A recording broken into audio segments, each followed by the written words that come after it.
Yo, nah, you're not ready for this one. Stefon Diggs just got dragged into a courtroom, and the chef who allegedly cooked his meals just confessed something on the stand that broke the internet. Bro really thought he could keep this buried, but homegirl pulled up under oath, tears flowing, and exposed the whole secret arrangement before dropping the bomb that he allegedly choked her so hard she literally peed herself. And Diggs really thought signing that NFL bag with Cardi B on his arm was gonna shield him from this? Bro picked the worst possible woman to cross. Before we start, this is Melanin Scope Media. Hit like, subscribe, don't miss what's coming. Jamila Miller Adams, Diggs' live-in private chef, took the stand at Norfolk County District Court in Dedham, Massachusetts on May 4, 2026, testifying about an alleged attack inside his multimillion-dollar mansion on December 2, 2025. The four-time Pro Bowler is facing one felony strangulation charge and one misdemeanor assault and battery count. Diggs really thought hiring her on a $2,000 a week handshake deal was gonna keep her quiet. Now let's look at the receipts that show why this whole thing backfired. Look, when Mila Adams sat in that witness box on May 4, 2026, the whole narrative shifted. Under direct examination by Norfolk Assistant District Attorney Drew Virtue, she opened up about something nobody saw coming. Asked about the nature of her connection to Diggs, Adams looked the prosecutor dead in the eye and said, "It's complicated. It started out as friends, became sexual, and we would meet up, hang out, and we decided I would come work for him in February 2025. When I heard that, I had to do a double take. Bro was sleeping with the woman he later hired to cook his food? That's the dumbest flex I've ever heard." She told the court they first connected through Instagram DMs 4.5 years ago, December 2022, when he slid in asking her to cook for him. "I've known Stefon Diggs for over 4.5 years, Adams said in a quiet voice, according to reporting from the Enterprise News on May 4, 2026. So this wasn't some random hire. This was a years-long entanglement. And Diggs really thought he could just keep his girlfriend Cardi B in the dark about all this? Nah. Brew, you can't have a chef with that much intimate history and expect nothing to leak. Now here come the receipts that froze the courtroom. Adams testified that on the morning of December 2, 2025, she and Diggs were locked in a profanity-laced text exchange about her being kicked off the Miami Art Basel trip. She told the jury, "He was calling me B-Hez and he was just very upset." Then, describing the moment he allegedly burst into her bedroom that afternoon around 3 p.m., she quoted him directly, "He came in with the intent to hurt me. He was like, what was all that st you was talking?" When I read this, I had to pause. Bro said what? That's where Diggs lost the plot. Then it gets worse. Adams testified, through tears, that when she tried to defend herself using a self-defense technique she'd learned from social media, Diggs allegedly mocked her mid-attack. That S you see on Instagram is not gonna work. Yo, this part is wild. Brew was composed enough during an alleged choking to roast her for using a TikTok defense move? Nah, bro, you can't say that and expect a jury to believe nothing happened. That's a damning quote, and it came directly out of his alleged mouth. Then came the line that broke the courtroom. After she said he allegedly let her go, pulled her hair, and walked out, she testified Diggs said, "Yeah, I thought so." Adams then dropped the most haunting quote of her testimony. "I looked down at my pants. I had peed my pants, and I had just come off my cycle and I was bleeding really bad again, I guess 'cause I was so scared." Real talk, when I read that line, I had to rewind it 3 times. That's not a sentence somebody fabricates for a check.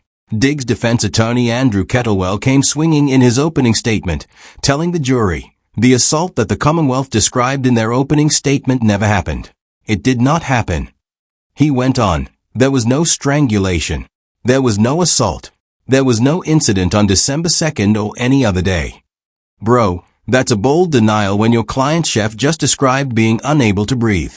The denial doesn't match the energy of her tears. Now that we got the quotes, let's connect the dots.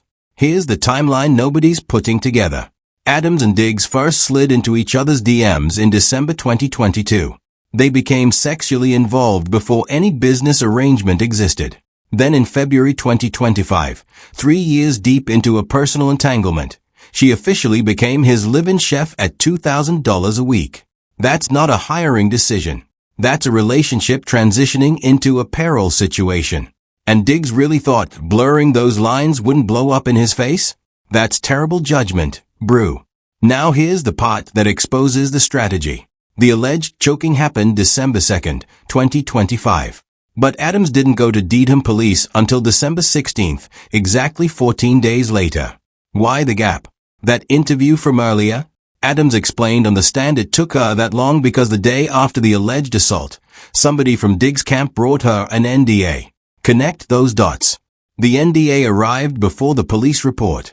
Translation: somebody in that house knew something happened that needed silencing. So Diggs really did this 3 days before his birthday celebration in Miami? That's the move of someone who panicked, not someone who's innocent. The trigger? An employee named Lindsay Boland. Adams testified that in November 2025, Diggs confronted her about allegedly spreading rumors he was sleeping with Lindsay. So Diggs was juggling multiple women in his orbit. His on and off girlfriend Cardi B, his chef Mila with a 4-year history, and allegedly another staffer Lindsay. That's not a household. That's a powder keg. Any smart person would have kept that drama far away from his payroll. But Diggs isn't smart. He was running a soap opera and calling it a comeback year. That birthday gift detail? It happened the same afternoon as the alleged choking.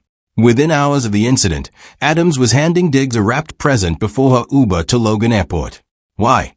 Because his assistant, the same one Adams referred to on the stand as stealing Sonny, had already booked her a flight first to Atlanta, then rerouted to NYC.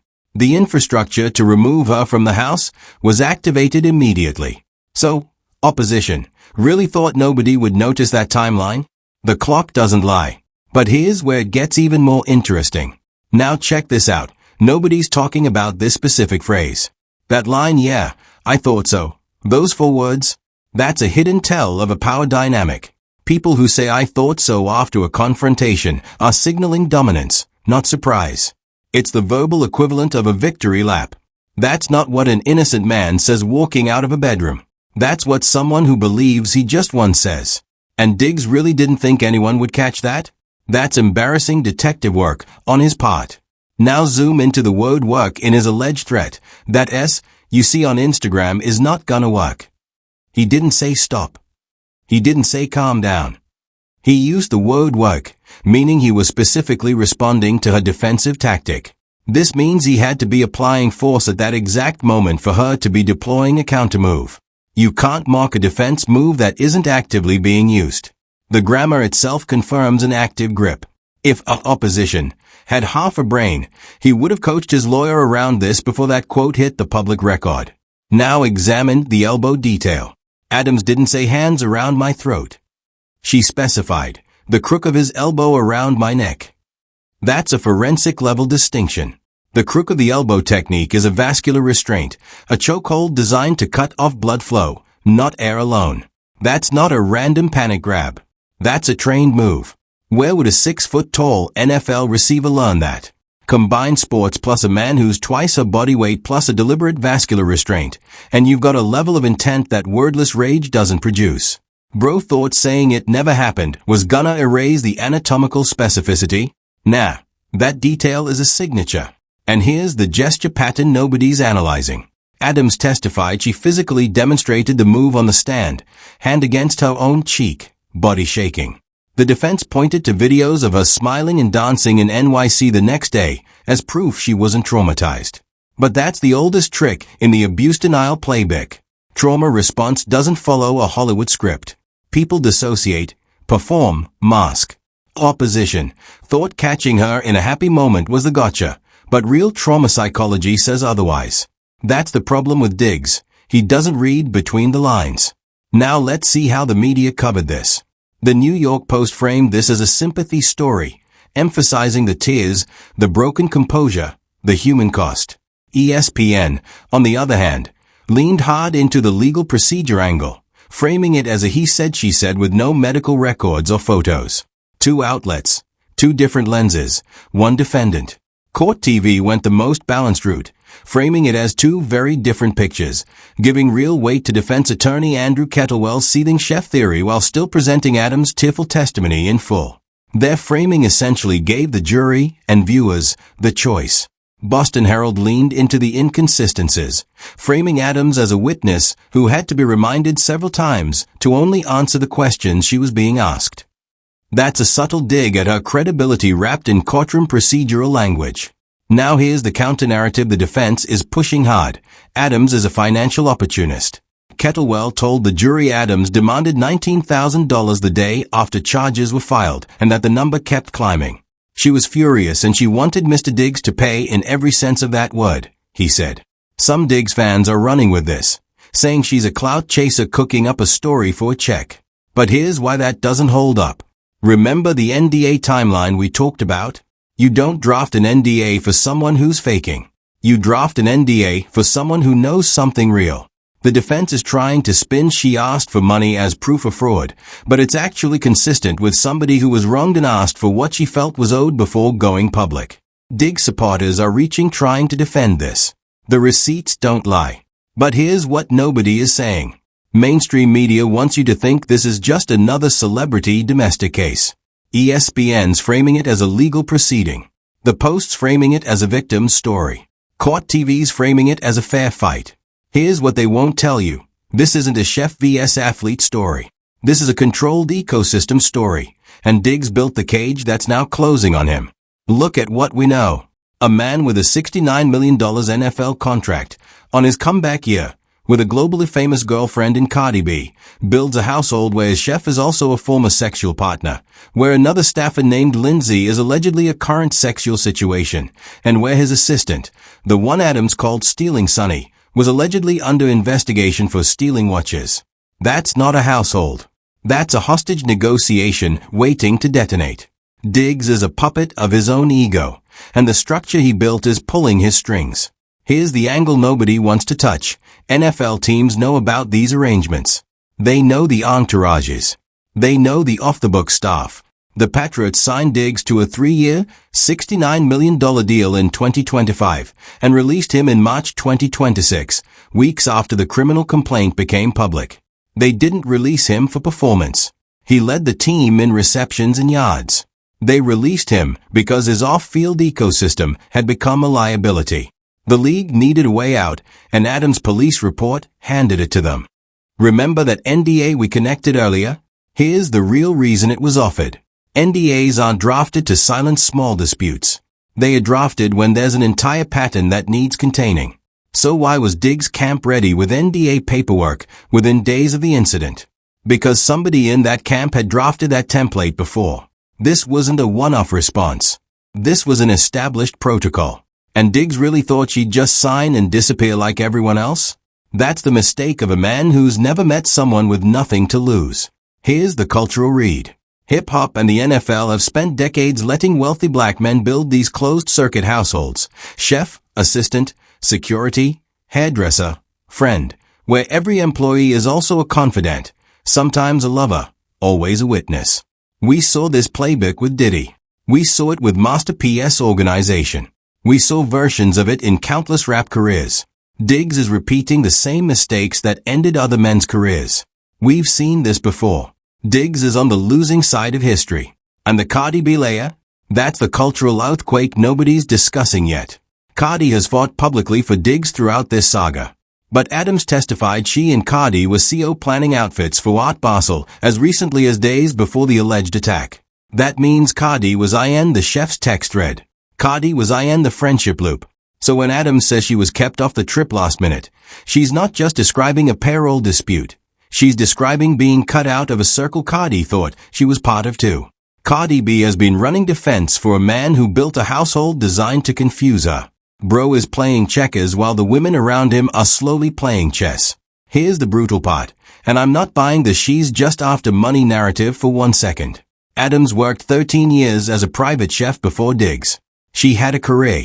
She had clients in athletic and entertainment circles. The moment she filed that police report, she lit her referral network on fire. No multimillionaire athlete is hiring the chef who took down Stefon Diggs. She knew that going in. She did it anyway. That's not a money grab. That's a woman who hit a wall.